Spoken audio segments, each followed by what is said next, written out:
30 सालों में ये सबसे ज्यादा वोटिंग परसेंटेज हुआ है फर्स्ट चरण के चुनाव में, ये क्या दर्शा रहा है सर? 30 सालों में नहीं, आज़ादी के बाद बिहार में हुए चुनाव में ये सबसे ज़्यादा वोटिंग परसेंटेज है। ये दो बातों को दिखाता है। पहला कि जो बात हम लोग पिछले कई महीनों से, बल्कि मैं 1-2 साल से कह रहा हूँ कि बिहार में 60% से ज़्यादा जनता बदलाव चाहती है और पिछले 25-30 साल से जो राजनीतिक विकल्प के अभाव में एक तरह से धीरे धीरे राजनीति को लेकर, चुनाव को लेकर उदासीनता बन गई थी, विकल्प नहीं था लोगों के पास।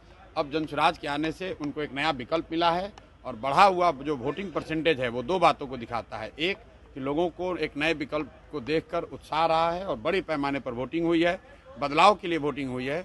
और दूसरी बात, जो बड़े प्रवासी मजदूर हैं जो बहुत बड़ी संख्या में छठ के बाद रुके हुए हैं, उन्होंने अपना और अपने परिजनों का, अपने मित्रों का जो वोट कराया है उसने सबको सरप्राइज किया है।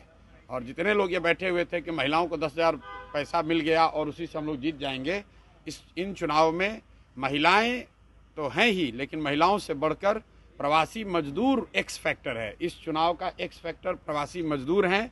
वो क्या कर रहे हैं, वो अपने दोस्तों, मित्रों, परिवार वालों से कैसे वोट करा रहे हैं, इसी से बिहार का चुनाव तय होगा।